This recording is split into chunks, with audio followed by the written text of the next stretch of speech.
오늘 우리에게 주신 하나님의 말씀은 요한복음 14장 15절에서 18절 말씀입니다. 요한복음 14장 15절에서 18절 말씀, 제가 가지고 있는 성경은 신약성경 172페이지입니다. 제가 한 절 읽고 우리 성도님들이 한 절 읽어주심으로 함께 교독하도록 하겠습니다. 요한복음 14장 15절입니다. 너희가 나를 사랑하면 나의 계명을 지키리라. 내가 아버지께 구하겠으니 그가 또 다른 보혜사를 너희에게 주사 영원토록 너희와 함께 있게 하리니 그는 진리의 영이라. 세상은 능히 그를 받지 못하나니 이는 그를 보지도 못하고 알지도 못함이라. 그러나 너희는 그를 아나니 그는 너희와 함께 거하시며 또 너희 속에 계시겠음이라. 너희를 보아와 같이 버려두지 아니하고 너희에게로 오리라. 아멘. 이 시간 할렐루야 상가대에 찬양 있겠습니다.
아멘. 하나님께 영광의 박수 올려드리겠습니다. 아멘. 아멘. 할렐루야. 아멘. 오늘 우리 현장 예배와 또 온라인 예배로 예배 드리신 분들 사랑하고 축복합니다. 오늘 함께 나눌 말씀의 제목은 우리에게 오신 성령님, 우리에게 오신 성령님이라는 말씀의 제목으로 함께 은혜를 나누려고 합니다. 오늘은 교회력으로 성령 강림 주일입니다. 예수님께서 예루살렘을 떠나지 말고 너에게 약속한 것, 그것이 무엇입니까? 보혜사 성령을 기다리라 라는 명령에 순종해서 마가의 다락방에서 120명의 성도들이 이 성령의 충만함을 놓고 기도했습니다. 그때에 성령이 불같이 그 기도하는 사람들 가운데 임함으로 말미암아 두려워 염려와 근심 가운데 떨고 있던 많은 사람들이 어떻게 됐어요? 성령의 충만함을 힘입고 변화되어졌습니다. 그래서 세상에 나아가서 담대히 복음을 증거하며 하나님의 사람으로 바뀌어 가는 것을 보게 되어요. 또 그들이 어떻게 했습니까? 모여서 매주마다 모여 예배하며 교회 공동체를 만들었다라는 거예요. 이 성령 강림 주일이 그래서 우리에게는 너무나 중요한 날입니다. 오늘 이 시대 가운데도 믿는 자들 가운데에 성령이 충만히 임하기를 하나님은 원하고 계시다라는 거. 할렐루야. 성령의 충만함을 힘으면 우리 안에 두렵고 떨리는 마음이 담대한 마음으로 변화되는 거예요. 예수 복음을 통해서 내 삶이 변화되어지고 내 직장과 가정과 사업의 터전에 아무리 문제가 있고 어려울지라도 담대히 믿음으로 승리하며 나갈 수 있다라는 거예요. 할렐루야. 나는 힘이 없고 나는 능력이 없지만 내 안에 계신 성령이 충만히 역사하시면 그 모든 세상이 감당할 수 없는 모든 일들을 다 감당하게 되는 거예요. 이런 능력을 받는 우리 모든 성도들이 되어질 간절히 소망합니다. 네. 우리는 어린 시절 이 동네 어르신이나 또 형이나 누나들한테 이 귀신 이야기를 많이 들었습니다. 그렇지 않습니까? 그래서 그 귀신 이야기가 생각나져서 옛날에는 화장실이 밖에 변속간에 따로 이렇게 있지 않습니까? 그래서 화장실 가는 게 막 두려웠어요. 그 귀신 이야기 중에 하나가 뭐 파란 유지 하나 줄까, 노란 유지 줄까, 밑에서 막 손이 나와서 막 그런 얘기도 있었잖아요. 막 그래서 막 벌벌 떨어가지고 막 화장실에 가지도 못하고 밤새 막 설설설 때, 그런 때가 저는 있었어요. 여러분 없었는지 모르겠지만 저는 있었습니다. 많은 사람들을 보면 귀신의 존재를 믿는 사람이 있고 또 인간이 만들어낸 상상의 산물이라 그래서 믿지 않는 사람들이 있습니다. 그런데 성경에서는요, 귀신의 존재에 대해서 인정하고 있습니다. 이 신약 성경에 보면요, 귀신에 대한 이야기가 많이 나오는데요, 한 100번가량의 신약에 나와 있습니다. 이 귀신 들려 벙어리가 된 자, 귀신 들려 무덤 사이에서 자기 몸을 상하게 하는 자, 군대 귀신이 들린 자 등 귀신에 대한 이야기가 많이 나와 있습니다. 그 성경의 말씀을 읽어보면 귀신이 어떡합니까? 인간에게 질병을 주고 또 이 인간의 삶을 회방하는 존재로 등장하는 것을 보게 되어집니다. 그리고 사람들에게 피해를 주어 다른 사람들을 괴롭히게 하는 그런 악한 존재. 그래서 성경에서는 귀신을 악한 영이라고 이야기합니다. 악한 영이라고 이야기해요. 반면에 성경에서는 악한 영과는 대치되는 선한 영을 이야기합니다. 그게 무엇입니까? 우리가 알고 있는 성령이라는 거예요. 성령. 성령에는 이 신약 성경에는 191번 등장합니다. 거룩한 영, 주의 영, 예수의 영, 그리스도의 영, 성결의 영으로 표현한다는 거예요. 그래서 성경의 많은 인물들이 이 성령의 인도하심, 성령의 다스림 가운데 사로잡혀서 그들은 하나님의 사역을 감당하는 것을 보게 되어집니다. 그들은 목동이었고 그들은 어부였고 그들은 노예였고 아무런 능력이 없는 사람임에도 불구하고 그들 가운데 성령이 임하니까 그들 가운데 감당할 수 있는 하나님의 능력으로 감당할 수 있는 일들을 감당해 나가는 것을 성경을 통해 우리는 보게 되어진다는 거예요. 그래서 우리가 성령의 다스림 가운데에 성령의 인도하심 가운데 살아가는 것이 너무나 중요합니다. 근데 신앙생활 중에 어떤 사람은 이 신앙생활 가운데에 영적 세계를 잘못 배워가지고 사단 마귀 귀신과 성령이 같은 급으로 보고 있습니다. 근데 그것은 잘못된 거예요. 여러분, 사단 마귀는요, 누가 만들었습니까? 하나님이 만드신 거예요. 왜 하나님이 사단 마귀를 만들으셨습니까? 원래는 사단 마귀를 하나님이 만드시려고 만든 게 아니에요. 원래는 하나님이 하나님을 찬양하는 천사를 만들었어요. 근데 그 천사가 무슨 일을 했습니까? 하나님을 찬양하는 게 아니라 자기를 찬양하고 자기의 이름을 높이기 시작했어요. 그리고 하나님의 말씀에 불순종하기 시작했습니다. 그로 말미암아 하나님이 그를 이 땅 가운데에 보내버리셨어요. 그리고 나서 그가 사단 마귀가 된 거죠. 사단 마귀는 같은 존재입니다. 사단 마귀를 따르는 졸개가 바로 귀신이라는 거예요. 그래서 우리가 영적 싸움, 영적인 싸움을 합니다 라고 이야기할 때 하나님과 사단 마귀가 싸우는 게 아니에요, 여러분. 하나님은 창조주이시기 때문에. 하나님과 사단 마귀가 싸우는 게 아니라 나와 예수를 믿는 우리와 사단 마귀가 싸우는 거예요. 할렐루야. 그런데 나는 능력이 있어요, 없어요? 우리는 능력이 없어요. 그런데 내 안에 계신 누가 능력이 있습니까? 예수의 영, 성령이 능력이 있어서 성령 하나님을 의지해서 날마다 나에게 시험을 주고 넘어뜨리게 하는 사단 마귀와 내가 늘 영적 싸움을 하는 거예요. 할렐루야. 오늘 이 아침에도 피곤한 몸을 이끌고 교회에 갈까 말까? 어떻게 보면 보이지 않는 영적인 싸움이라는 거예요. 사단 마귀는 그러죠. 몸이 피곤한데, 할 일도 많은데. 근데 우리 마음에 하나님은 어떤 마음을 주세요? 우리 안에 계신 성령님은 내가 기뻐하는 일을 했으면 좋겠다. 하나님을 예배하고 하나님을 깊게 만나는 그 자리 가운데 나와서 주의 몸된 교회를 세우고 그랬으면 좋겠다라는 마음을 주시는 거예요. 그러면 선택은 누가 하는 거예요? 여러분이 하는 거예요. 교회에 나올 것인가? 아니면 피곤한 몸 가운데 더 누워 잘 것인가? 소소하게 이야기했지만 이런 영적 싸움 가운데에 우리가 늘 성령을 의지하면서 승리하는 자들이 되어야 한다는 것이 할렐루야. 그런데 우리는 능력이 없기 때문에 성령 하나님을 늘 의지하고 성령의 능력으로 그 모든 일들을 감당하기 위해서 우리 예수님께서 오늘 본문에 이렇게 얘기하시는 거예요. 너희에게 보혜사 성령을 보낸다. 너희를 도와주고 너희를 인도하고 너희 이끌 보혜사 성령을 보내준다라고 말씀이 어디에 나와 있느냐? 요한복음 14장 16절 제가 읽어드릴게요. 내가 아버지께 구하겠으니 그가 또 다른 보혜사를 너희에게 주사 영원토록 너희와 함께 있게 하리니 라는 거예요.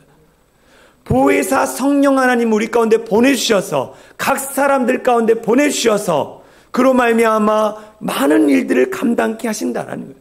예수님이요 우리 가운데 보혜사 성령님을 보내주신 이유가 있어요. 첫 번째, 성령님을 보내신 이유, 지상명령을 수행하기 위해서. 여러분, 지상명령이 무엇입니까? 땅 위의 명령이 아니에요. 이 지상이라는 단어를 한자로 풀어보니까 이를지 위상이라는 거야. 하늘로부터 우리에게 명령하는 그 명령, 이르는 말, 그 따라야 할 명령, 그것을 이야기하는 거예요. 하늘로부터 하나님이 우리에게 주신 지상명령이 무엇입니까? 지상명령을 예수님이 가르쳐 주셨어요. 마태복음 28장 18절에서 20절 말씀에 이게 우리 가운데의 지상명령, 너희가 이 땅을 살아가면서 지키고 행해야 할 명령이라고 말씀하십니다. 마태복음 28장 18절에 20절 말씀에 이렇게 나와 있어요.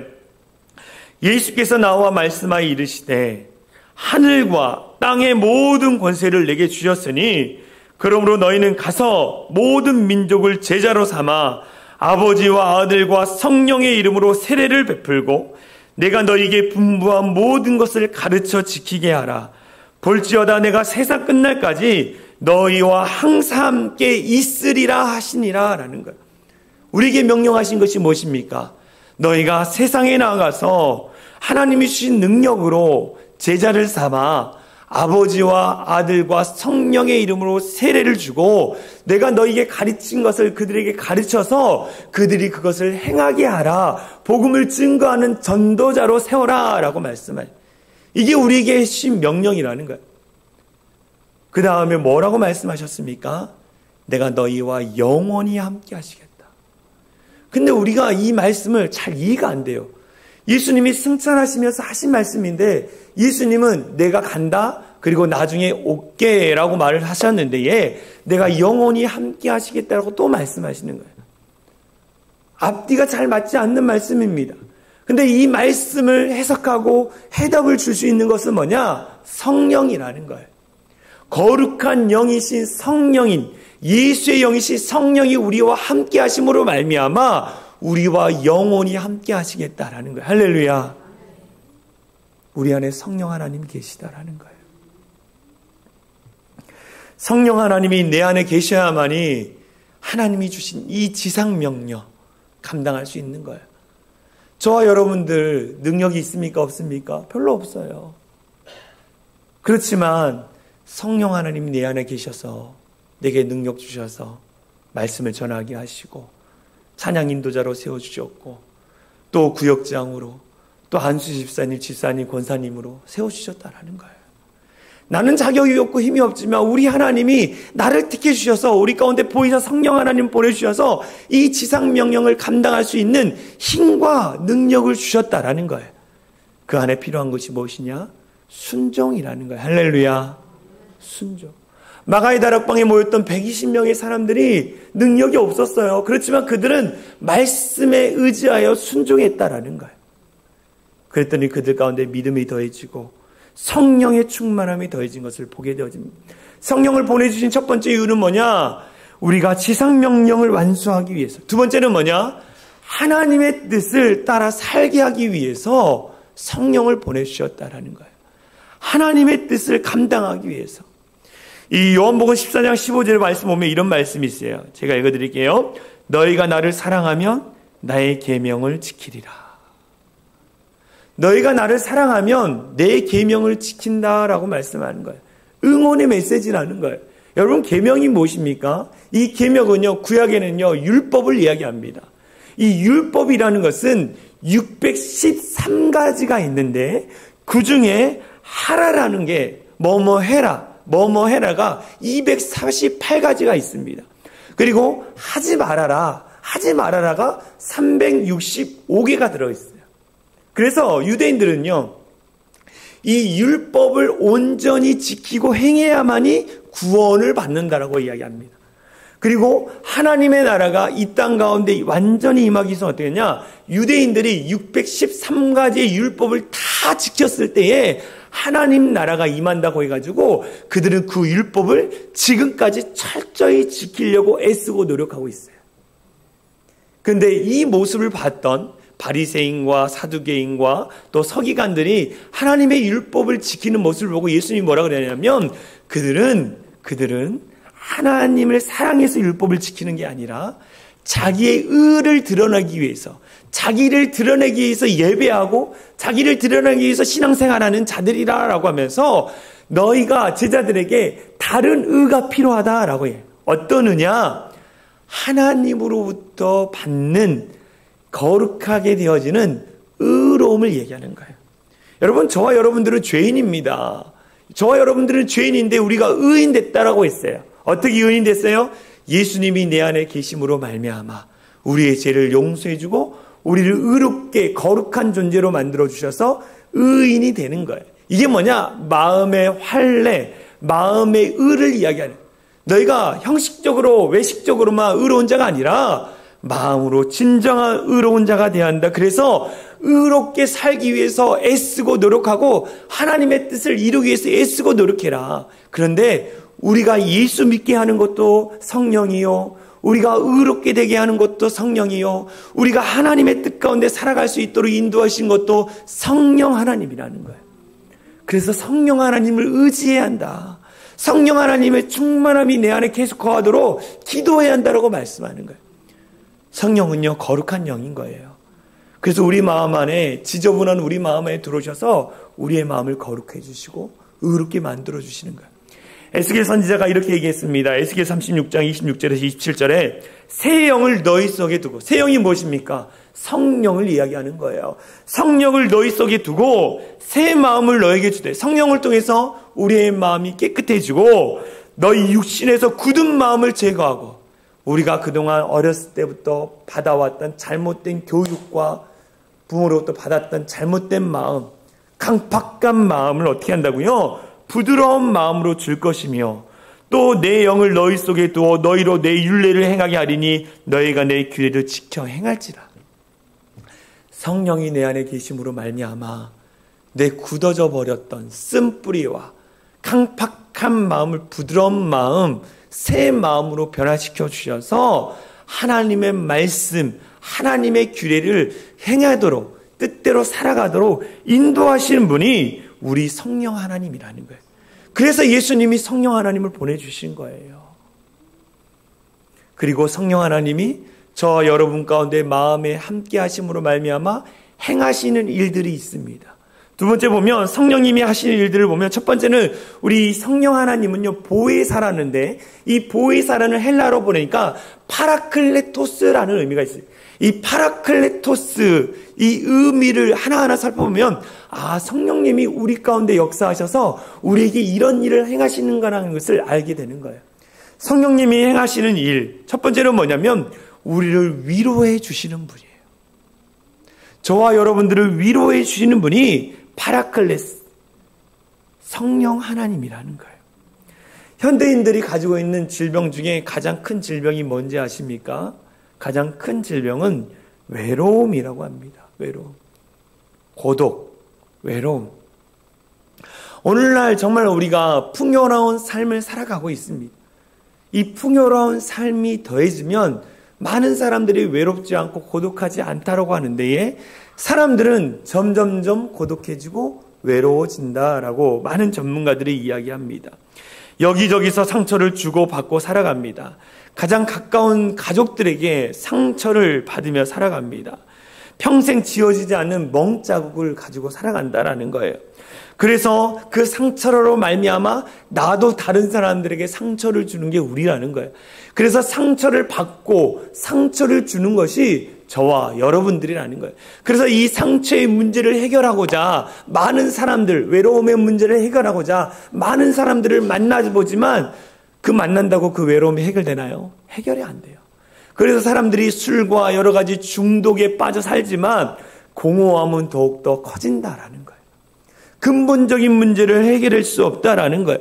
그런데 누구보다도 우리를 잘 아시는 성령 하나님이 우리의 외로움, 고독함, 그 쓸쓸한 마음, 상처들을 다 알고 계시는 거예요. 그래서 우리 가운데 찾아와셔서 많이 힘들었겠구나. 내가 얼마나 힘들어하고 내가 얼마나 아파하는지를 내가 안다라고 우리 주님께서 위로해 주시는 거예요. 그래서 성령이 오셨네라는 찬양을 보면 그와 같이 너희를 버려두지 않는다라고 이야기하는 거예요. 우리를 위로해 주신 성령 하나님을 경험하기를 소망합니다. 이 파라클레토스라는 단어의 의미를 보니까 두 번째는 뭐냐면 도와주시는 분, 돕는 자라는 뜻이 있습니다. 영어의 성경에 보니까요 헬퍼라고 나와 있더라고요. 또 영어의 다른 성경을 보니까 세이비어라고 나와 있어요. 구원자, 돕는 자, 우리를 구원해 주시는 분이 누구냐? 성령 하나님이라는 거예요. 성경을 읽어보면 너희를 돕는 자가 누구냐? 너희를 도와줄 자가 누구냐라고 했을 때에 많은 성경의 인물들은 뭐라고 합니까? 우리 하나님이라는 거예요. 다윗도 이렇게 고백하죠. 시편 120편 1절에서 2절 말씀 같이 읽겠습니다. 시작. 내가 산을 향하여 눈을 들리라. 나의 도움이 어디서 올까? 나의 도움은 천지를 지으신 여호와에게로다 라는 거예요. 나의 도움은 누구로부터 온다는 거예요? 여호와 하나님으로부터 온다는 거예요. 내 안에 계신 성령 하나님으로부터 온다는 거예요. 할렐루야. 이 믿음을 가져. 그런데 사람들은 나를 도와줄 자는 돈이 많은 사람, 권력자들이라고 생각합니다. 그래서 그 사람만 바라보고 그 사람 앞에 잘나려고, 잘 보이려고 막 애쓰고 노력해요. 그런데 애쓰고 노력했더니 어느 순간 그 사람이 어떡합니까? 나를 버리잖아요. 저 사람이 내 앞길을 열어줄 거라고 생각하고 쫓아 살았는데 그 사람이 어느 순간 나를 배신해버리고. 그래서 우리가 늘 하는 말이 있지 않습니까? 사람 의지하지 말고 하나님 의지하자. 할렐루야. 앞에 있는 목사 바라보지 말고 목사 뒤에 계신 하나님 바라보자. 할렐루야. 저 바라보면 여러분 분명히 시험에 듭니다. 여러분. 하나님 의지하라. 우리를 보호해 주시고 우리를 인도해 주시는 누구보다도 우리를 잘 하시는 성령 하나님을 의지하는 우리 모든 성도들이 됐으면 좋겠어요. 이 파라클레토스라는 단어를 보니까 인도하시는 분이라는 뜻이에요. 인도하심. 우리 앞길을 인도하시는 분이에요. 우리가 인생을 살아갈 때마다 늘 선택을 해야 돼요. 어느 학교를 갈 것인가? 또 어떤 직장을 선택할 것인가? 어떤 진로를 선택할 것인가? 심지어 이 배우자를 선택할 것인가 말 것인가 라고 생각합니다. 우리는 인생을 살아가는 매 순간순간마다 선택의 순간이에요. 그 선택의 순간 가운데 우리는 누가 필요해요? 이 선택을 잘 할 수 있도록 좋은 길로 인도해 줄 좋은 자를 구합니다. 그래서 자녀들은 부모한테 와가지고 아버지 제가 어떤 길로 갔으면 좋겠습니까? 아버지 이 학교 있는데 어떤 학교 가면 좋겠습니까? 이렇게 조언을 구하잖아요. 인간은 누구나 좋은 자를 구해요. 어떤 문제가 생기거나 결정의 순간 가운데. 근데 인간은요, 아버지도 그렇고 어머니도 그렇고 그냥 자기가 살아왔던 그 바운드리, 인생의 바운드리밖에 몰라요. 그래서 우리의 문제를 다 조언해 줄 수 있는 게 아니에요. 그런데 인생의 모든 것을 아시는 우리 성령 하나님은요, 우리를 어떻게 합니까? 선택하고 인도하는 길 가운데에 깨닫게 해주시는 게 있다라는 거예요. 저도 목회를 하면서 하나님, 이게 정말 하나님이 원하시는 것입니까? 하나님, 이 문제가 왔는데요, 어떻게 해결하면 좋을까요? 라고 부단히도 기도합니다. 그러면요, 하나님이 제 마음 가운데 어떤 마음을 주시거나 생각을 주세요. 또 어떤 제가 조언을 구하고 싶은 목사님을 찾아가면 그분의 이야기를 나누면서 아, 그렇구나라고 하면서 깨달음을 주신다라는 거죠. 선택은 여러분이 하지만 그 선택 가운데에 성령 하나님과 함께 선택을 하면 우리 가운데 기적이 일어나는 거예요. 할렐루야! 기적이 일어나는 거예요. 인간적인 생각, 인간적인 방법으로 선택했으니까 잘못된 길로 가는 거지, 하나님이 우리를 잘 아시기 때문에 가장 좋은 선택을 할 수 있도록 인도해 주시는 분이 성령 하나님인 거예요, 여러분. 사도 바울이요, 자기는요 아시아에 가서 복음을 전하고 싶었어요. 그런데 성령 하나님이 그것을 막았다. 늘 성령 하나님과 교제하는 것 가운데 있었기 때문에 성령의 음성을 들었어요. 말씀을 볼까요? 사도행전 16장 6절에서 7절의 현대인의 성경에 읽어볼게요. 성령이 아시아에서 말씀을 전하는 것을 막으심으로 그들은 부르기아와 갈라디아 지방을 지나 무시아에 이른 후에 비두니아로 가려고 하였으나 성령이 그것을 허락하시지 않았다라는 거예요. 왜 허락하지 않았습니까? 아시아보다 더 복음, 사도 바울이 복음을 전해야 할 곳이 있었기 때문이에요. 때로는 우리의 생각, 우리의 원하는 대로 선택이 안 될지라도 하나님은 가장 좋은 길로 인도하시는 거예요. 할렐루야. 이것이 믿음이라는 것이, 이것이 믿음. 이 믿음을 갖는 것이 중요한 거예요. 여러분, 하나님 신뢰하십니까? 다시 질문합니다. 여러분, 하나님 신뢰하십니까? 그러면 여러분, 하나님 앞에 기도하고 하나님이 말씀하시는 길 가운데에 나아가십시오. 가장 선한 길로 인도하실 거예요. 파라클레토스라는 단어를 보니까 가르치는 분이에요. 성령 하나님은요, 우리의 인생의 모든 것을 가르쳐 주시는 분입니다. 오늘 이 시대를 보면서 이 학교 교육이나 이 교육적인 걸 보면서 진정한 스승이 없다라는 생각을 하게 되어집니다. 다 그런 것은 아니겠지만 많은 선생님들이 지식을 파는 장사꾼이 되었어요. 어떻게 하면 저 아이를 좋은 대학에 보낼까? 좋은 고등학교에 보낼까? 어떻게 보면 지식을 파는 자들이 너무나 많았어요. 그래서 요즘 일타 강사라고 그래가지고 또 어디 프로그램에 나와서 보니까 그 사람들이 수억을 번다 그러고 저도 깜짝 놀랐는데, 진정한 스승, 진정한 선생님이 없어요. 여러분, 교육이 뭔지 아십니까? 교육. 많은 사람들이 교육이라는 단어를 들을 때 교육은 머리에 지식을 넣어주는 것이 교육이라고 생각해요. 그런데 여러분, 이것은 진정한 교육이 아닙니다. 교육은 뭐냐? 하나님께서 각 사람에게 주신 그 달란트를 끄집어내는 게 교육이에요, 여러분. 교육은 뭐냐? 여러분들에게 하나님이 주신 능력, 그리고 여러분에게 주신 달란트, 그것을 잘 끄집어내는 것이, 끄집어내주고 그것을 잘 개발할 수 있도록 격려하고 세워주는 것이 교육이라는 거예요, 교육. 우리는 교육의 개념을 바꿔야 하는 거예요. 부모가 자녀를 양육하고 가르쳐준다고 할 때, 가르쳐준다는 거 뭐냐? 그 아이 가운데 하나님이 목적하신 그 목적을 끄집어내주는 게 양육이에요, 여러분. 학원 많이 보내고 지식 막 넣어주는 게 교육이 아니라 그 아이가 하고 싶은 것이 무엇이고 정말 하나님의 나라를 위해서 어떻게 쓰임받을 수 있는가에 대해서 끄집어내는 것이 양육이고 교육인 거예요. 그런 목적으로 여러분의 자녀를 양육하면 그 아이는 하나님의 주신 달란트를 잘 개발해서 하나님 앞에 귀하게 쓰임받는 거예요. 근데 오늘날은 어떻습니까? 어떻게 하면 좋은 대학 갈까 막 시험 2달 전부터 벌벌 떨어가지고 막 그냥 저 시험 망치면 세상이 끝난 것처럼, 수능을 망치면 세상이 끝난 것처럼. 요즘 수능 망친다고 세상 끝난 겁니까? 인생 끝납니까? 아니잖아요. 근데 자꾸만 그걸 주입해 놓은 거야. 인생의 목적, 왜 살아야 하는지, 내가 앞으로 인생을 어떻게 살아야 할지에 대해서 그것들을 깨닫게 해주는 거. 우리 성령님이 그것을 깨닫게 해주시는 거예요. 할렐루야. 성령 하나님을 의지하도록 여러분 기도하십시오. 다음 세대가요, 심각합니다, 여러분. 우리의 자녀뿐만 아니라 우리의 다음 세대들이 심각해요. 목적 없이 살아가요.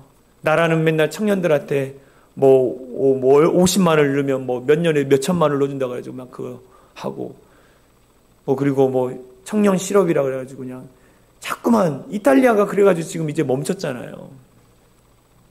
일을 할 수 있도록 만들어줘야지 일을 안 하게 만들잖아요. 여러분 기도 많이 하시기 바랍니다. 할렐루야.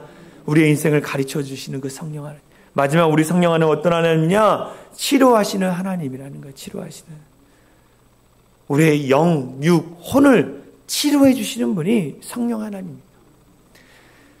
바벨론에 의해서 침공하는 그 침공으로 말미암아 예루살렘이 멸망하고 있었습니다.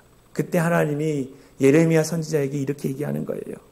예레미야 33장 6절에 보면, 보라, 내가 이 성읍을 치료하며 고쳐 낫게 하고 평안과 진실이 풍성함을 그들에게 나타낼 것이다 라는 거예요. 너희가 지금 눈에 보기에는 멸망하지만 그 모든 죄악을 다 멸하고 나서 다시 그 땅을 새롭게 하면서 다시 세울 것이다. 그때 치유의 능력을 더해줄 거라는 거예요. 또 여호와 하나님 뭐라 그러느냐? 모세에게 이야기합니다. 나는 너희를 치료하는 여호와입니다. 나는 너를 치료하는 여호와입니다. 하나님이 우리를 만드셨기 때문에 우리의 모든 것을 치료해 주신다는 거예요. 연약함도, 육체의 질병도, 감정도 다 치료해 주시는 거예요.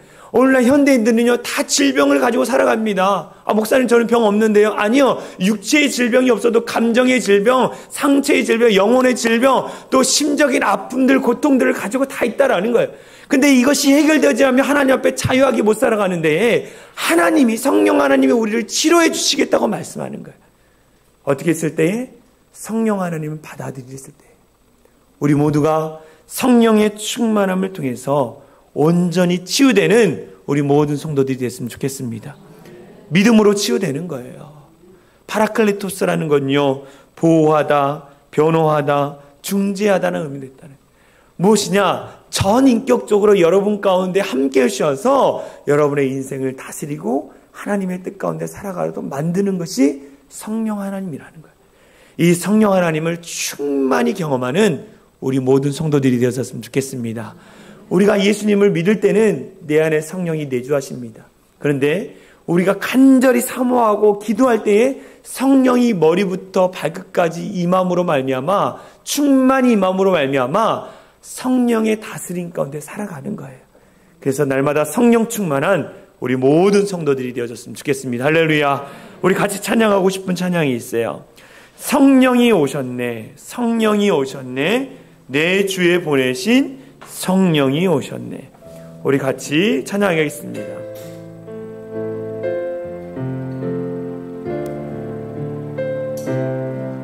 허무한 시절 지날 때, 깊은 한숨 내쉴 때, 그런 풍경 보시며 탄식하는 분이 있네. 그와 같이 너희를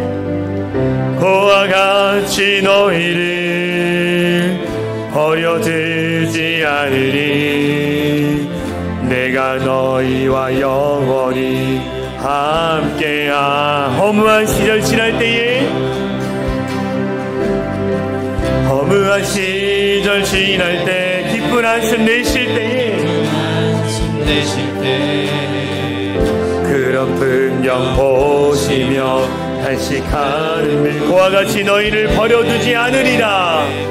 그와 같이 너희를 버려둔 내가 너희와 영원히 성령이 오셨네. 성령이 오셨네. 성령이 오셨네. 성령이 오셨네. 내 주에 보내신 성령이 오셨네.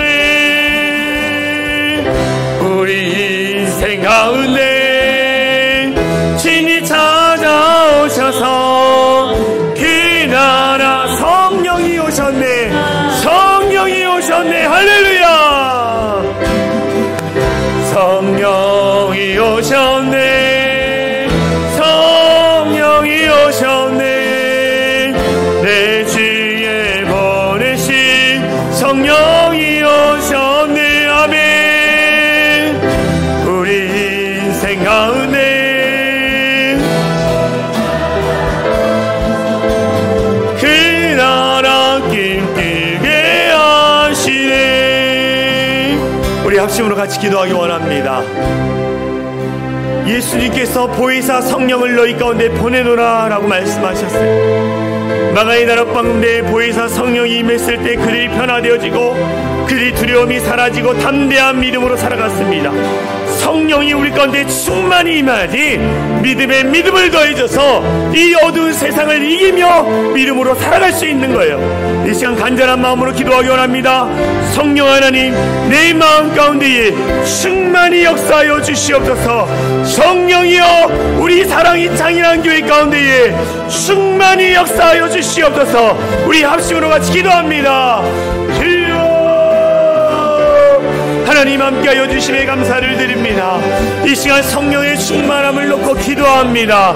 성령이여, 우리 모든 사람들 가운데에 충만히 임하게 하여 주시고 충만히 다스려 주셔서 아버지 앞에 온전히 쓰임받고 나갈 수 있는 우리 모든 성도들 될 수 있도록 역사하여 주시옵소서. 성령 하나님이여, 우리 모든 성도들의 머리부터 발끝까지 임하여 주셔서 하나님의 능력으로 쓰임받는 인생 되게 하여 주시고 하나님 앞에 거룩한 자라 되게 하여 주시고 하나님 앞에 인생 가운데 맡겨드리며 살아가는 자 될 수 있도록 역사하여 주시옵소서.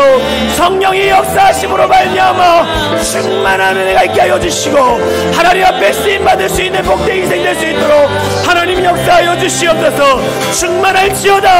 성령이 충만히 역사할지어다. 하나님, 우리의 인생을 가르쳐 주시고 우리의 인생을 다스려 주시고 우리의 인생 가운데 함께 하신 하나님, 그 놀라운 은혜가 우리 안에 있기 원합니다. 하나님, 우리 모든 사람들 가운데 성령의 충만함이 넘침으로 알려마 아버지의 기적이 날마다 나타나게 하여 주시고 충만함으로 사로잡혀서 하나님 앞에 쓰임받을 수 있는 우리 모든 성도들 될 수 있도록 하나님 역사하여 주시옵소서. 하나님 감사합니다. 하나님께서 약속하신 보혜사 성령을 우리 가운데 보내주신 것 감사합니다. 늘 성령의 충만함을 사모하게 하여 주시고 성령의 충만함으로 이 어두운 세상을 이기며 승리하며 나가는 귀하고 복된 성도들 되게 하여 주시옵소서. 주님, 성령 하나님이 우리 안에 거하셔서 우리에게 능력을 주셔야만이 이 땅을 살아갈 수 있습니다. 우리에게 주어진 많은 일들을 감당할 수 있습니다. 성령이여, 우리 가운데 충만히 역사해 주셔서 하나님의 능력을 가지고 감당하게 하여 주시옵소서. 세상 의지하지 말게 하여 주시고 사람 의지하지 말게 하여 주시고 전능하신 하나님, 성령 하나님을 의지하며 믿음 가운데 살아가는 우리 모든 성도들 될 수 있도록 역사하여 주시옵소서. 그래서 날마다 승리의 깃발을 외치며 아버지 감사합니다라고 고백할 수 있는 우리 모든 성도들 될 수 있도록 인도하여 주시옵소서. 우리 사랑이 창인한 교회가 날마다 불같은 성령이 충만히 임하는 그런 교회가 될 수 있도록 역사하여 주시옵소서. 그렇게 하실 주님을 찬양합니다. 우리를 구원하신 예수 그리스도의 이름으로 간절히 기도하옵나이다. 아멘. 아멘. 네, 우리 이 시간 잠깐 인사하는 시간 갖도록 하겠습니다. 우리 요셉 전사님, 각혜진 사모님 잠깐 나와주시겠습니다. 제가 2020년 나도 제가 언제 부인인데 까먹었네요. 2020년 12월에 제가 우리 교회에 취임을 하면서 그때부터 열심히 방송도 보고 열심히 같이 사역을 했어요. 근데 이제 제가 기도하면서 이제는 떠나보내야 할 때가 된 거라는 마음을 하나님이 주셔서 엄청 기도를 했습니다. 그래서 우리 전도사님이 또 새로운 데 가서 또 새로운 사역을 감당하면서 또 다른 목사님, 저보다 훨씬 좋은 목사님 많잖아요. 그래서 그분들한테 또 많이 배우고 또 하나님 나라를 위해서 귀하게 쓰임받기 위해서는 내가 떠나보내는 게 맞겠다라는 생각이 들었습니다. 그래서 또 이 건강상에 또 문제가 생겼어요. 그래서 주중에 일하고 또 토요일, 일요일 사역을 하다 보니까 몸도 많이 지치고 또 그래서 집도 멀고 그래서 이제 제가 기도하다가 요수선님 보내야겠다 생각이 들었습니다. 그래서 오늘부로 이제 사역을 하는데요. 너무나 그동안 수고 많았습니다. 우리 여전도에서 꽃다발 혹시 네 전달해 주시고요. 네. 우리 전도사님 너무나 수고 많으셨습니다. 네, 들어가 주시고요. 여러분들 우리 전도사님과 또 사모님의 사역을 위해서 앞으로도 귀하게 쓰임 받을 수 있도록 기도해 주시면 너무나 좋을 것 같습니다. 아쉬운 분들은 오후 예배 때 고별 설교 들으시면 될 것 같습니다. 우리 다 같이 일어나서 사랑의 창이란 교회 공동체 고백하고 축도로 예배를 마치도록 하겠습니다. 우리 같이 선포합니다. 시작. 우리는 세상으로부터 부름받은 하나님의 백성입니다. 또한 세상으로 보냄받은 그리스도의 제자입니다. 보냄받은 소명자로서 하나님을 기쁘게 찬양하는 성령 충만한 예배자가 되겠습니다. 진리를 배우고 수호하는 은혜에 비친 훈련자가 되겠습니다. 땅끝까지 복음을 전파하는 전도자가 되겠습니다. 이웃의 아픔을 함께하는 치유자가 되겠습니다. 온 성도가 하나 되는 화해자가 되겠습니다. 사회적 책임을 다하는 소명자가 되겠습니다. 그리하여 주의 나라가 이 땅에 임하며 하나님을 영화롭게 하는 교회 공동체가 되겠습니다. 아멘.